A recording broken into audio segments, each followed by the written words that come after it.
할렐루야. 오늘도 주님의 큰 은혜가 우리 모두에게 함께하시 바랍니다. 오늘은 너희가 살아나리라 라는 제목으로 또 함께 은혜를 나누고자 합니다. 오늘은 사순절 다섯 번째 주일입니다. 교회력에 의하면 이 사순절 다섯 번째 주일에 주시는 말씀 가운데 하나가 오늘 본문인 에스겔서 37장의 말씀입니다. 에스겔서 37장의 말씀은 사순절 네 번째 주일이었던 지난 주일 시편 23편과 서로 연결이 되는 말씀입니다. 시편 23편에서 다윗은 여호와는 나의 목자시니 내게 부족함이 없으리로다 라고 고백했습니다. 여러 가지가 이유가 있었는데 그 이유 가운데 하나는 여호와께서 내 영혼을 소생시키시고 자기 이름을 위하여 의의 길로 인도하시기 때문이었습니다. 다윗은 광야와 같은 그러한 거친 순례길에서 피곤하고 힘들어 마치 죽게 될 지경에 처하게 되었을 때 하나님께서 새로운 힘과 능력을 주셔서 그 순례의 길을 다시 걸어갔던 그 경험을 기억하는 것입니다. 하나님은 우리의 영혼을 소생시키시는 분이십니다. 하나님께서는 에스겔 선지자에게 이 마른 뼈들이 능히 살겠느냐라고 물으셨습니다. 죽은 뼈들과 같은 이스라엘 사람들에게 너희가 살아나리라 라고 선포하십니다. 하나님은 죽은 자를 살리시는 분이십니다. 죽은 자를 살리시는 하나님을 믿는 것이 바로 부활신앙입니다. 사순절과 부활절을 통해서 주시는 우리에게 주시는 최고의 축복이 있다면 그것은 바로 부활신앙을 갖는 것입니다. 여러분은 어떻습니까? 죽은 자를 살리시는 하나님을 믿고 계십니까? 정말 하나님께서 여러분을 다시 살리실 것을 믿고 계시나요? 그러면 하나님은 어떻게 해서 그 죽은 자를 다시 살리실 수 있으신가요? 하나님께서는 에스겔을 통해서 그 비밀을 가르쳐 주셨습니다. 하나님께서는 에스겔에게 하나님의 말씀을 대언케 하심으로써 그 모든 과정에 바로 에스겔을 통하여 일을 이루신 것을 보게 됩니다. 그래서 우리는 그 에스겔을 통해서 하나님이 어떻게 죽은 자를 살릴 수 있는가라는 비결을 발견할 수가 있습니다. 오늘 말씀을 통해서 우리도 하나님을 바르게 알고 바르게 믿어서 바로 이 죽은 자를 살리시는 그 부활의 신앙을 갖는 축복의 주인공이 다 되기를 주님의 이름으로 축원합니다. 우리가 부활신앙을 가지려면 어떻게 해야 될까? 오늘 본문 말씀을 통해서 우리가 세 가지 사실에만 집중해서 살펴보도록 하겠습니다. 첫 번째로는 하나님의 안목을 가져야 합니다. 오늘 본문을 기록한 에스겔은 이제 다니엘과 함께 바벨론 포로기에 동안에 이제 활동했던 선지자였습니다. 기록에 의하면 에스겔은 25살 때에 이제 바벨론의 포로로 끌려갔고요. 바벨론에서 30살 되었을 때 이제 하나님의 영이 임하고 그때부터 이제 선지자로서 쓰임을 받기 시작합니다. 에스겔서의 구조를 보면 그 두 가지로 나눠볼 수 있거든요. 전반부에는 이스라엘의 타락과 심판에 대해서 기록하고 있고요. 후반부에는 이스라엘의 회개와 회복에 대해서 기록하고 있는 것을 보게 됩니다. 오늘 본문에 속한 에스겔 37장은 후반부에 속한 내용입니다. 특별히 오늘 본문에는 이스라엘의 회복에 대한 예언의 말씀이 기록되어 있는데요. 마른 뼈들이 살아날 것이다 라는 그러한 환상을 통해서 우리에게 귀한 교훈을 주고 있습니다. 자, 1절 말씀을 우리 같이 봉독하겠습니다. 시작. 여호와께서 권능으로 내게 임재하시고 그의 영으로 나를 데리고 가서 골짜기 가운데 두셨는데 거기 뼈가 가득하더라. 아멘. 여호와께서 권능으로 내게 임재하셨다라고 합니다. 이 권능이란 말을 원어를 보면 손이란 뜻이에요. 그러니까 하나님께서 이 에스겔을 찾아오셨는데 특별히 하나님의 손이 에스겔을 붙드십니다. 그래서 그 하나님께서는 그 에스겔을 인도하시는데요. 그것을 그의 영으로 나를 데리고 갔다라는 표현을 사용하고 있는 것입니다. 하나님을 만난 사람의 특징은 하나님의 영의 인도함을 받게 됩니다. 하나님의 영의 인도를 받게 되면 우리의 영안이 열리고 우리가 마땅히 보아야 될 것을 볼 수 있게 됩니다. 그러면 하나님께서는 에스겔을 어디로 인도하셨고 또 그에게 무엇을 보여주셨을까요? 1절 하반절을 보면요, 이렇게 기록하고 있어요. 골짜기 가운데 두셨는데 거기 뼈가 가득하더라. 나를 그 뼈 사방으로 지나가게 하시기로 본즉 그 골짜기 지면에 뼈가 심이 많고 아주 말랐더라. 하나님께서 에스겔을 인도하시는 곳은 어느 골짜기였는데요. 그 골짜기는 뼈가 가득했다고 합니다. 그래서 이 뼈가 이 골짜기에 가득한 것을 세 번이나 1절과 2절에 걸쳐서 강조하고 있는 것을 보게 됩니다. 이 뼈라는 것은 뭔가요? 사람이나 동물의 사체가 이제 죽게 되면 이제 그 살이나 가죽이 이제 다 썩고 남는 것이 이제 뼈입니다. 그러니까 뭐 사람으로 치면 죽어 장사돼서 제일 나중까지 남는 것이 이제 뼈인거든요.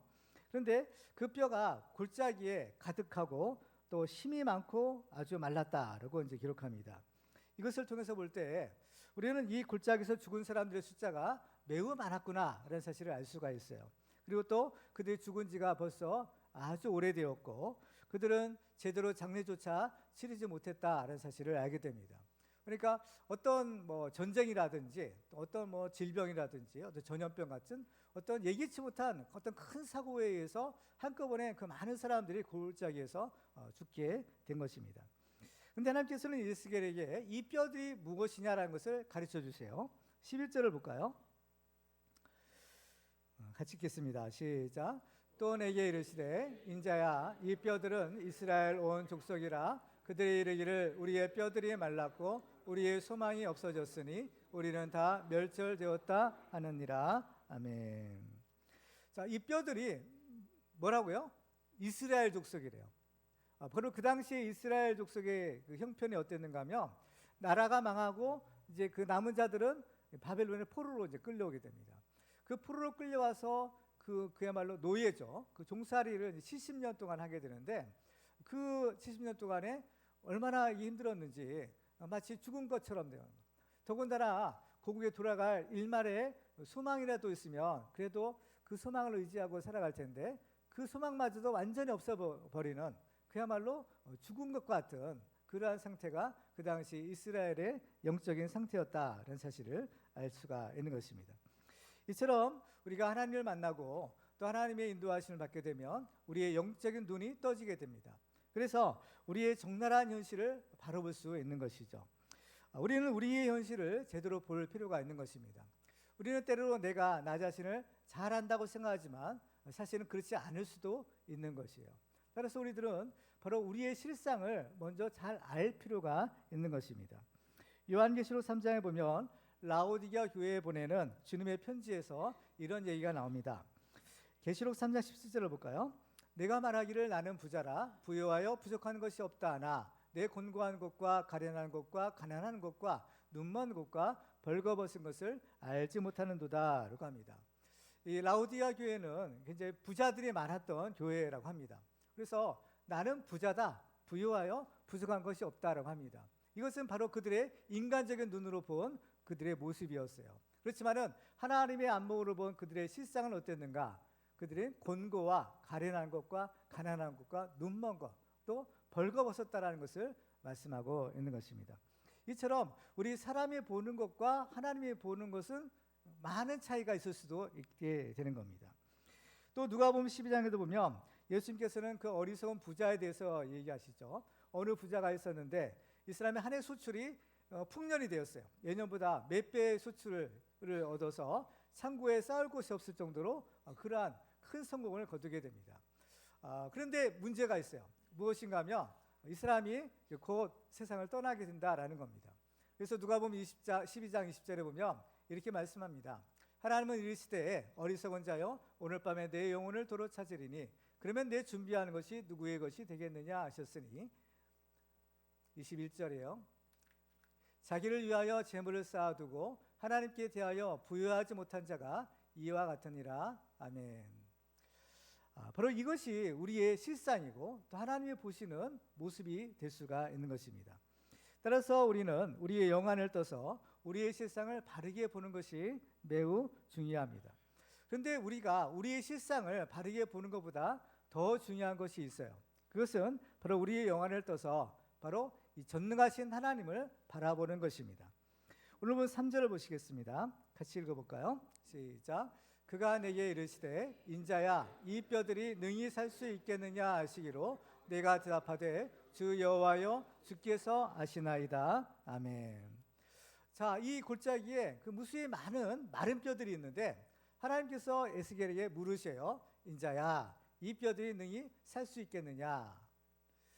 이 질문을 들었을 때 에스겔의 이제 인간적인 생각을 보면 도저히 살 수 없는 거죠. 뭐 죽은 지 며칠 된 것도 아니고, 그렇죠? 이미 죽어서 뭐 다 썩어서 이제 뼈밖에 남지 않았는데 이 뼈들을 어떻게 살 수 있겠는가? 이건 도저히 불가능한 일이었습니다.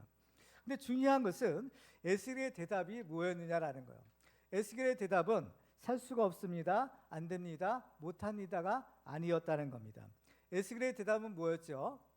주 여호와여 주께서 아시나이다 라는 겁니다. 이 말은 무슨 뜻인가요? 쉽게 말해서 긍정인가요, 부정인가요? 긍정이에요, 부정이에요? 긍정인 것 같아요. 맞았어요. 긍정입니다.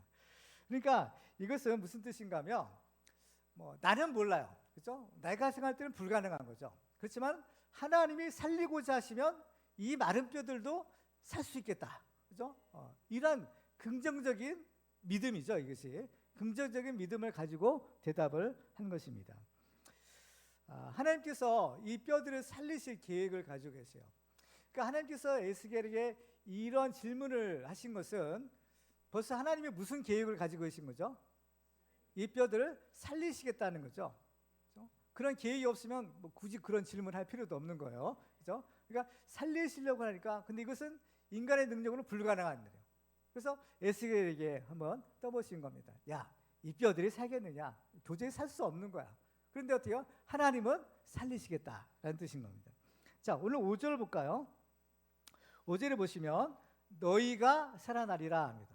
또 6절에도 보면 너희가 살아나리라. 이 뼈들이 뭐라고 했어요? 이스라엘 족속의 영적인 상태라고 했죠. 완전히 죽고 또 죽은 이스라엘 족속들, 그들이 어때요? 살아나겠느냐? 근데 하나님께서는 뭐라고 하세요? 너희가 살아나리라. 이것은 하나님께서 살려주겠다 이런 뜻인 겁니다. 그렇죠? 하나님께서 거듭해서 너희가 살아나리라라고 하세요.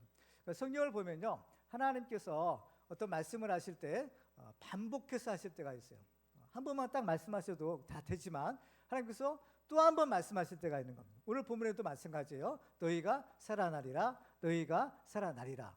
그건 뭐요? 하나님께서 두 번이나 반복해서 말씀하셨다면 이것은 완전히 이루어진다라는 겁니다.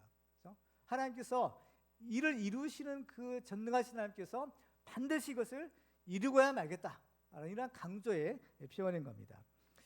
하나님께서는 너희가 살아나리라 말씀하세요. 이 말씀을 믿으신가요? 아멘. 믿으시기 바랍니다. 그렇죠? 왜요? 하나님은 죽은 자를 살리시는 전능하신 하나님이시기 때문인 겁니다. 그렇죠? 그렇기 때문에 우리가 이 신앙생활하는 것, 곧 우리가 하나님을 믿는다는 것이 무엇인가 하면 바로 이 하나님의 안목을 가지고 살아가는 거예요. 사람의 안목으로는 불가능한 것이지만 하나님의 안목으로는 불가능이 없으시죠. 모든 것이 다 가능한 것입니다. 그리고 우리는 이 하나님의 안목으로 세상을 바라보아야만 이 세상이 비로소 이해가 될 수가 있는 것입니다. 여러분 어떤가요? 지금 이 세상이 어때요? 잘 이해가 되시나요? 지금 이 세상이 정상적인 것 같은가요? 도저히 이해가 안 되는 일들이 참 많이 일어나는 겁니다. 그렇죠? 그런데 이 하나님의 안목으로 이걸 볼 필요가 있어요. 우리가 생각할 때는 도저히 그렇죠? 이해도 안 되고 용납할 수도 없고 그렇죠? 이러한 정말 미친 것 같은 세상에 있지만 그럼에도 불구하고 우리가 이것을 어떻게 해결할 것인가? 바로 하나님의 안목으로 보는 겁니다. 그한 예로서 예수님께서 겟세마네 동산에서 이제 체포가 되시는 장면이 있어요. 그때 그 제자 중에 하나 이제 베드로죠. 베드로가 이제 칼을 빼서 그 예수를 잡으러 오는 대제사장의 종의 귀를 이제 떨어뜨리는 일이 있었던 겁니다. 그렇죠? 그러니까 베드로가 생각할 때 세상에 죄가 없는 예수님이 왜 잡히실까? 이건 완전히 말도 안 되는 일이고 이건 불법이고 불의한 일이 아닐 수가 없는 겁니다. 그래서 이 예수님의 제자들 중에 베드로가 용감하게 그래도 내가 우리 스승님을 위해서 뭔가 좀 해야 되겠다. 우리 스승님을 지키기 위해서 내가 앞장서야 되겠다. 그래서 용감하게 나서서 이 칼을 휘두른 거예요. 그래서 그러니까 예수님이 뭐라고 하셨어요 그때? 자, 누가복음 22장 51절입니다. 같이 한번 읽어볼까요? 시작. 예수께서 일러 이르시되 이것까지 참으라 하시고 그 길을 만져 낫게 하시더라. 이것까지 참으라. 참을 수 없는 일이겠지만 이것까지 참으라 하시는 거예요. 그렇죠? 이 장면을 마태복음 26장에 보면 이런 얘기를 하셔요. 53절이죠. 너는 내가 내 아버지께 구하여 지금 12군단 더 되는 천사를 보내시게 할 수 없는 줄로 아느냐? 내가 만일 그렇게 하면 이런 일이 있으리라는 성경이 어떻게 이루어지겠느냐 하시더라. 그렇죠? 이 힘이 없어서 그죠? 잡히시는 것이 아니라는 거예요. 이어지는 56절에 보면 그러나 이렇게 된 것은 다 선지자들의 글을 이루려 함이라 하시더라. 그렇죠? 그렇습니다. 지금 당장에는 우리의 눈으로 이해할 수도 없고 또 불가능하게 보이는 일이라 할지라도 이 하나님의 안목으로 보면요, 하나님은 모든 것을 합력하여 선을 이루시는 겁니다. 그렇죠? 그러니까 우리는 일상에서 여러 가지 일들을 만나요. 사건이죠, 팩트입니다. 근데 사건보다 더 중요한 것이 있어요. 그 뭐냐면은 그 사건을 어떻게 해석하느냐예요. 그렇죠? 사건보다 해석이 사실은 더 중요한 겁니다. 그러니까 똑같은 사건이지만 그 사건을 어떻게 바라보느냐에 따라서 해석이 달라요. 또 적용이 달라지게 되는 거예요. 그렇죠? 그러니까 똑같은 사건이지만 그 사건을 어떤 사람은 이렇게 해석하고 또 어떤 사람은 저렇게 해석하는 겁니다. 팩트는 똑같죠, 사건은. 근데 그 해석은 저마다 다 다를 수가 있다라는 겁니다. 그러면 어떤 사람은 어떤 해석을 하고 어떤 사람은 또 저런 해석을 하고 뭐 다 다를 거 아니겠어요? 그렇기 때문에 중요한 것은 바로 이 안목이라는 것이 중요한 겁니다. 그러니까 이 바른 안목, 그러니까 하나님의 안목으로 바라보야만 그 사건을 정확하게 해석해낼 수가 있다라는 것이에요. 그렇죠? 예를 들면 지금 이 세상에서도 어떤 분쟁이 있을 때 재판을 하잖아요. 재판을 하면 1심 재판의 결과와 2심 재판의 결과가 서로 다를 수가 있는 겁니다. 1심에서는 어때요? 유죄 판결 났는데 2심에서는 무죄로 바뀔 수도 있는 거야. 이게 세상인 거야. 그죠? 그럼 1심을 맡은 재판관과 2심을 맡은 재판관이 그 사건을 바라보는 해석이 서로 다른 거 아니겠어요? 그렇기 때문에 서로 법 적용도 다르게 하는 것입니다. 그렇죠. 그렇기 때문에 우리들은요, 이 세상을 살아가는 동안에 우리가 일어나는 일들에 대한 바른 해석이 사실은 필요한 거예요. 그 바른 해석을 위해서는 바른 안목이 필요하고, 이것은 하나님의 안목인데, 쉽게 말하면 이 성경적인 가치관과 성경적인 이 사고 방식으로 세상을 바라볼 줄 알아야 되는 겁니다.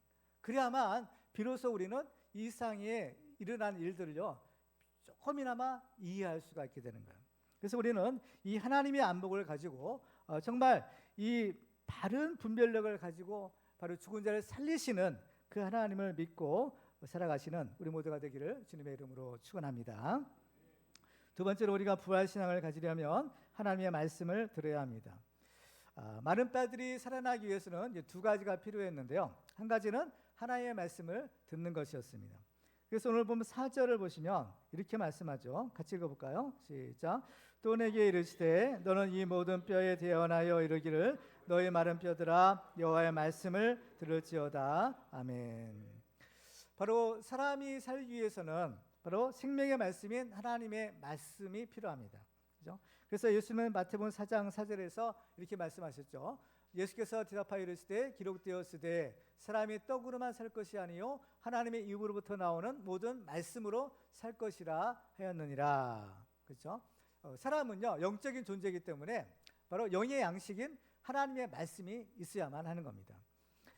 그래서 이 하나님의 말씀이 없으면 육신으로는 살았다 해도 영적으로는 어때요? 살 수가 없어요.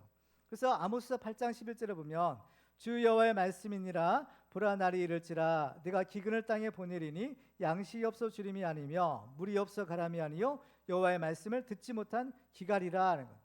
하나님의 말씀을 듣지 못했을 때 이러한 현상들이 생기게 되는 거죠.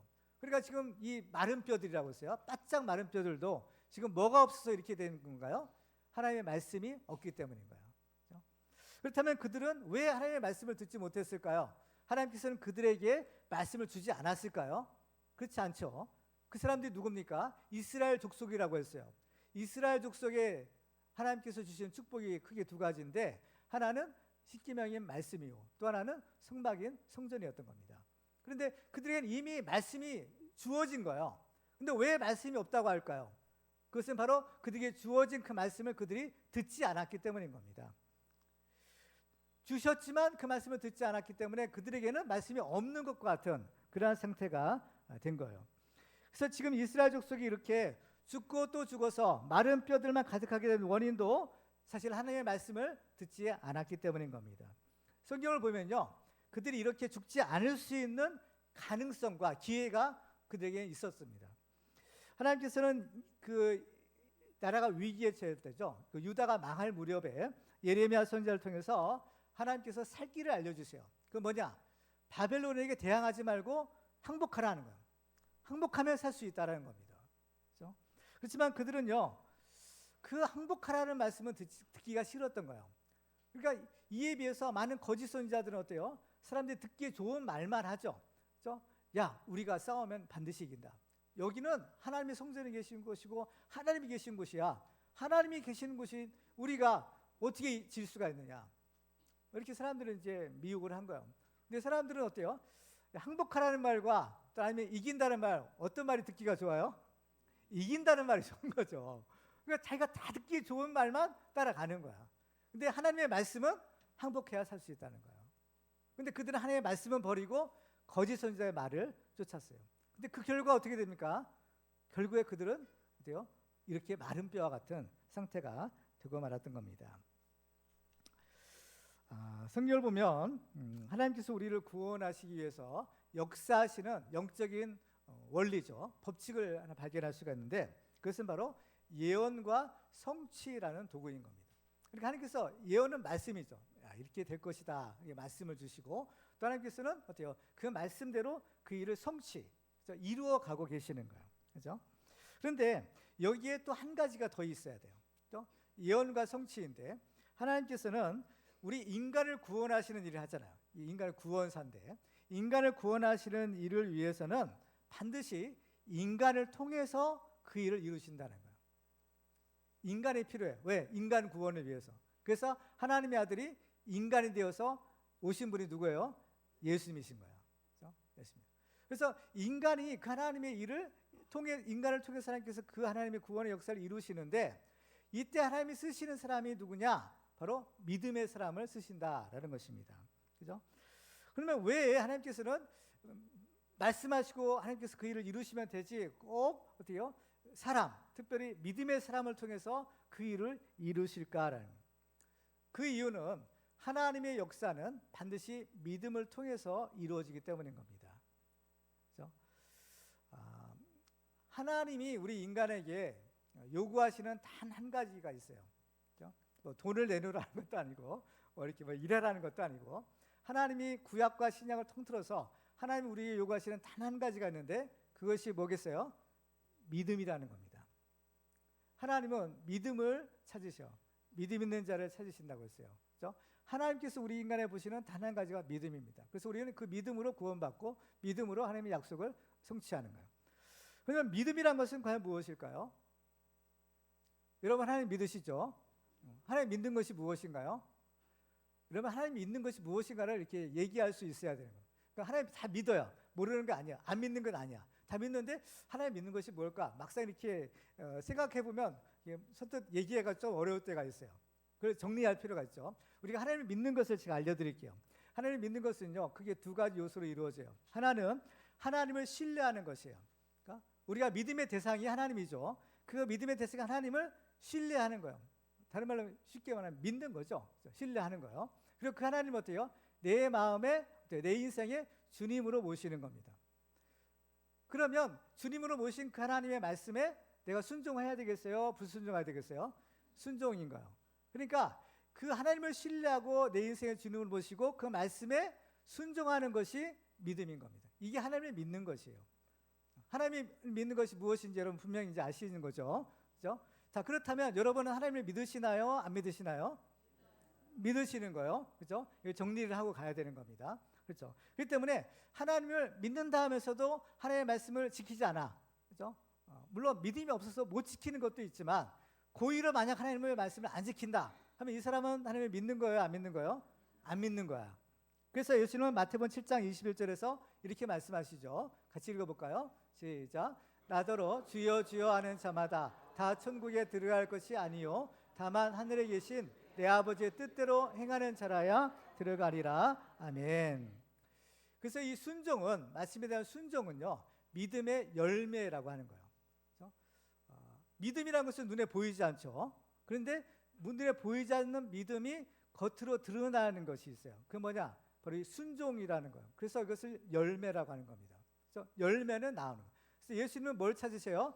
열매를 찾으신다고 했죠. 왜? 그 열매를 통해서 그 나무가 어떤 나무인지를 알 수 있기 때문인 거예요. 그래서 우리가 하나님을 믿는다라는 것은 그 하나님을 신뢰하고 그 말씀에 순종하는 삶을 살아가는 거예요. 그 말씀에 순종하는 삶을 살아가다 보면 어때요? 그 말씀의 열매들이, 성령의 열매들이 이제 많이 맺히게 되어서 우리가 예수 믿는 사람이다라는 것을 이제 나도 알고 너도 알고 하나님도 아는 이러한 예수 믿는 참된 그리스도인이 될 수가 있는 것입니다. 그렇죠? 그러면 여러분 지금 하나님을 지금 잘 믿고 계신가요? 우리가 하나님을 믿는 것은 쉬운가요, 어려운가요? 다른 말로 하면 쉬워요, 어려워요? 쉬워요. 쉬운데 어떤 분은 굉장히 이게 어렵게 느껴지는 분이 있어요. 그렇죠? 왜 신앙생활을 이렇게 어렵게 느껴지는가요? 이 신앙생활은요, 한마디로 말하면 아주 쉬운 겁니다. 그렇죠? 신앙생활만큼 더 쉬운 건 없어요. 그래서 신앙생활이란 것은요, 마치 어때요? 어린 아이와 같으면 된다라고 했어요. 그렇죠? 우리가 하나님을 믿는 것은 어린 아이가 그 부모님을 어때요? 신뢰하고 그 부모님의 말씀에 무조건 따르는 것, 순종하는 것과 같은 겁니다. 그래서 우리가 신앙생활을 하려면 누구처럼 하라고요? 어린 아이처럼 하라는 거예요. 그렇죠?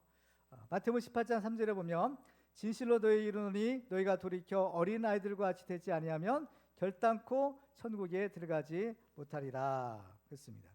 그러니까 신앙생활을 어렵게 하는 분과 쉽게 하는 분의 차이가 뭐냐면은, 그렇죠? 일단 어린아이처럼 단순하게 우리가 생각을 하는 겁니다. 그렇죠? 단순하게. 그렇죠? 단순하게 생활한다는 것은 무엇인가 하면 바로 믿음의 차이예요. 사실은 이것이 믿음의 차이인데, 신앙생활을 우리가 아주 쉽게 하려면 그냥 단순하게 믿는 겁니다. 어린아이가 부모님을 믿는 것처럼 단순하게 우리가 하나님을 믿는 거예요. 그래서 하나님을 절대적으로 신뢰하고 하나님의 말씀이라면 무엇이든지 순종하는 거예요. 여러분들에게 이러한 믿음의 결단만 확고하게 서 있다면 신앙생활은 아주 쉬운 겁니다. 자꾸 하나님의 말씀에, 그렇죠? 순종하지 않으려고 하니까 이게 자꾸 어렵게 느껴지는 거예요. 그러니까 우리 신앙생활을 어떻게 해요? 단순하게 해야 돼요. 자꾸 복잡하게 생각하지 말아야 돼요. 그렇죠?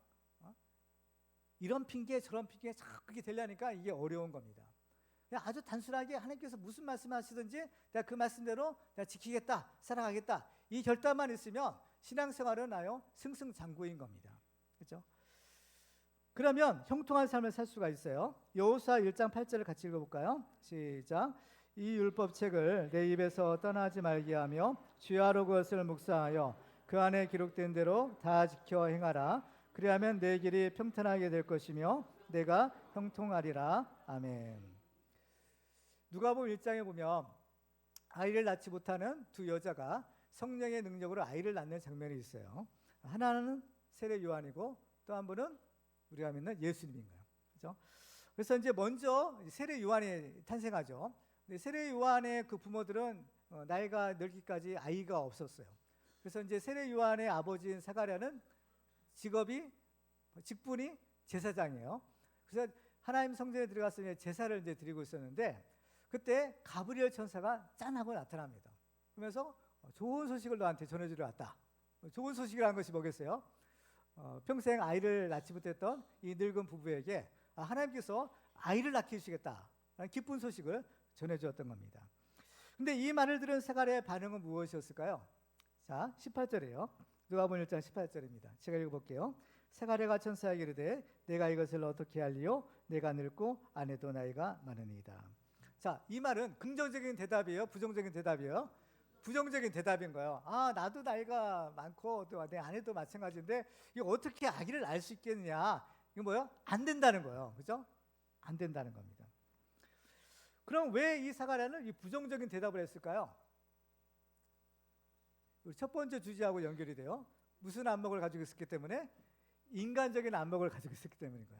그죠?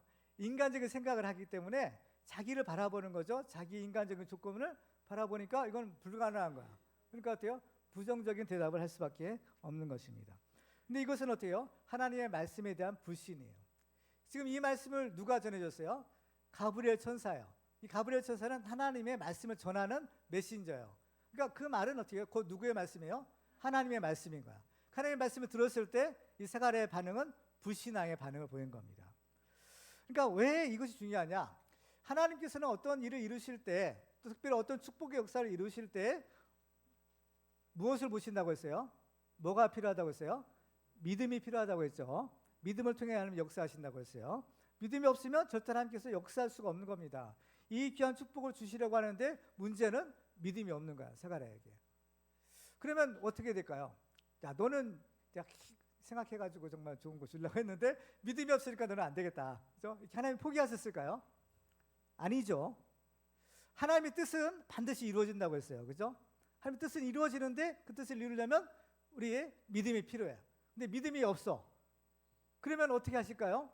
하나님께서는 그 사가랴에게 믿음을 주시기 위해서 역사하시는 겁니다. 믿음을 주셔서 그 믿음을 통해서 하나님께서는 그 뜻을 반드시 이루고야 마시는 거예요. 그죠? 그래서 사가랴에게 필요한 것이 믿음이었는데 그 믿음은 어떻게 해요? 그냥 생기지가 않는 거예요. 이 사가랴, 믿음 없는 사가랴가 믿음이 있기 위해서는 뭔가 표적이 필요한 거예요. 사가랴에게 준 표적이 무엇이죠? 말을 못하게 하는 표적인 겁니다. 그렇죠? 자, 누가복음 1장 19절과 20절을 보시면 천사가 대답하여 이르되 나는 하나님 앞에 서 있는 가브리엘이라 이 좋은 소식을 전하려 내게 말하라고 보내심을 받았노라. 보라, 이 일이 되는 날까지 내가 말 못하는 자가 되어 너희의 말을 못하리니 이는 내가 내 말을 믿지 아니함이거니와 때가 이르면 내 말이 이루어지리라 하더라. 그래서 이 사가랴는 말을 못하는 이 표적이라고 했죠. 이 현상을 통해서 어떻게요? 가브리엘을 통해서 주신 하나님의 말씀을 어떻게요? 믿을 수밖에 없는 거죠. 그렇죠? 하나님의 말씀을 그냥 믿을 수밖에 없는 거야. 그러니까 하나님께서 그 믿음을 통해서 어떻게요? 역사하셔서 세례 요한을 낳게 하시는 겁니다. 그렇죠? 이에 비해서 마리아는 어떤가요? 마리아도 똑같이 수태고지를 받았죠. 받았어요. 마리아도 나는 남자를 알지 못하는데 어떻게 이런 일이 일어날 수 있을까요? 속으로 얘기했다는 거예요. 속으로. 그러니까 가브리엘 천사가 이런 얘기를 하죠. 자, 누가복음 1장 37절에 보면, 그렇죠? 같이 읽어볼까요? 시작. 되죠. 하나님의 모든 말씀은 능하지 못하심이 없느니라. 이 말씀에 대한 마리아의 반응은 무엇일까요? 이어지는 38절에요. 같이 읽을게요. 시작. 마리아가 이르되 주의 여종이오니 말씀대로 내게 이루어지다매 천사가 떠나가니라. 아멘. 마리아의 반응은 긍정이에요, 부정이에요? 긍정이에요. 믿음의 고백이에요. 주의 말씀대로 내게 이루어지기 원합니다. 하나님의 말씀은 능치 못함이 없는 줄 내가 믿습니다. 그 말씀대로 내게 이루어지기를 원합니다. 그러니까 어떻게 해요? 그 말씀대로 이루어진 거예요. 잉태가 된 거예요. 그렇죠? 그러니까 천사는 떠나가고 기적이 일어나는 겁니다. 그렇습니다. 오늘 본문에도 보면 하나님의 말씀이 선포됐죠. 7절입니다. 이에 내가 명령을 따라 대언하니 대언할 때 소리가 나고 움직이며 이 뼈 저 뼈가 들어맞아 뼈들이 서로 연결되더라. 이 하나님의 말씀을 지금 이 에스겔 선지자가 대언했다고 했죠. 하나님의 말씀을 받아서 전파하는 겁니다. 선포한 거야. 이 말씀을 누가 들었어요? 뼈들이 들은 겁니다.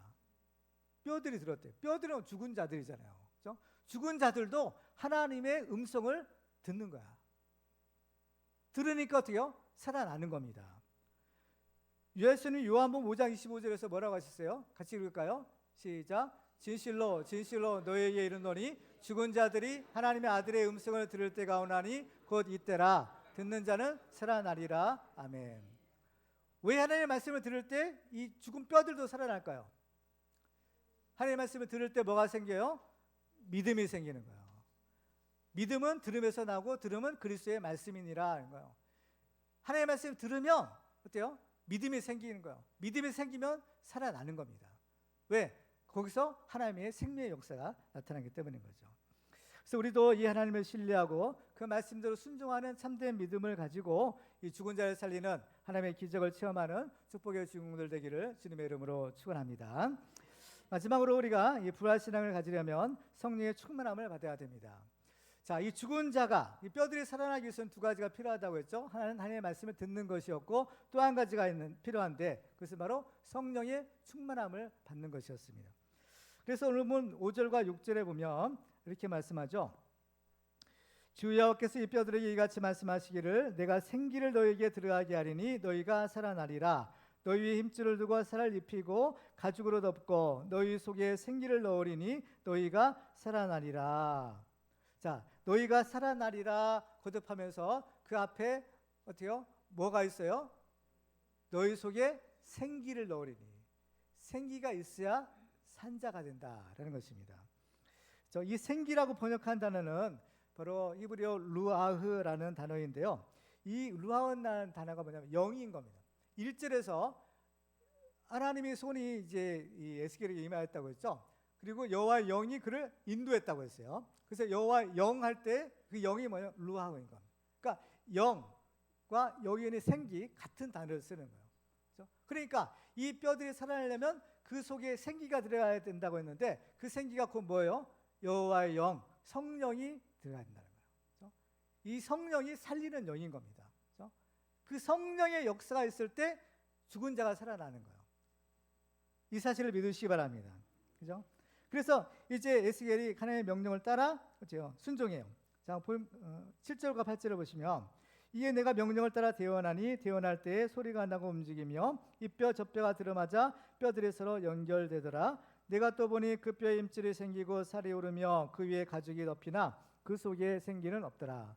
자, 이렇게 하나님의 말씀이 선포되니까 이러한 뭐 뼈들이 맞춰지고 가죽까지 덮여지는 것까지는 됐는데 사람의 모양이 된 거죠. 근데 뭐가 없어요? 생기가 없는 거야. 그렇죠? 뭐가 필요해요? 생기가 필요한 겁니다. 그렇죠? 요한복음 6장 63절 볼까요?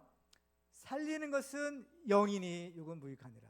내가 너의 이름 말은 영이요 생명이라. 살리는 것이 뭐라고요? 영이라는 거예요. 살리는 것이 영, 이게 생기예요. 하나님의 영인 겁니다. 그렇죠? 그것이 곧 말씀이죠. 하나님께서 이 죽은 뼈들을 살리시는 과정은요, 하나님 우리 인간 창조의 과정과 아주 비슷한 거예요. 하나님이 인간을 만드실 때 흙으로 어떻게 사람의 모양을 만드시고 거기다 뭘 불어넣으세요? 생기를 불어넣으시는 거예요. 그렇죠?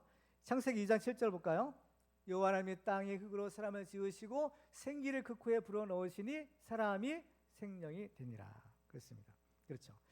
그래서 오늘 본 9절을 보시면 이렇게 말씀하죠. 또 내게 이르시되 인자야 너는 생기를 향하여 대언하라. 생기에 대언하여 이를 주 여호와께서 이같이 말씀하시기를 생기야 사방에서부터 와서 이 죽음을 당한 자에게 불어서 살아나게 하라 하셨다라. 이 하나님의 생기는 어때요? 사방에서, 그렇죠? 하나님의 영이 충만한 겁니다.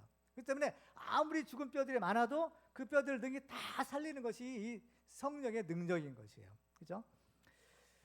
그래서 오늘 마지막 10절을 보면 이에 내가 그 명령대로 대언하였더니 생기가 그들에게 들어가매 그들이 곧 살아나서 일어나 서는데 극히 큰 군대더라.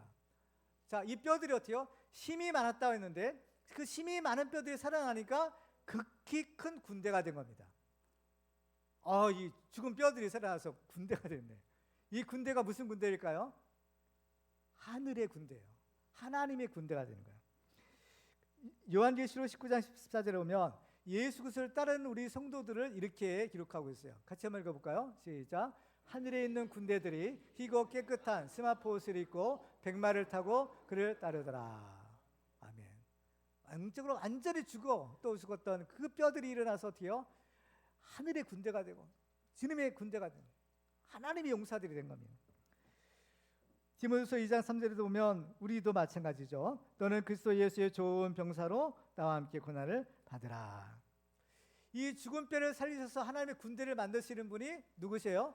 우리가 믿는 여호와 하나님이시라는 거예요.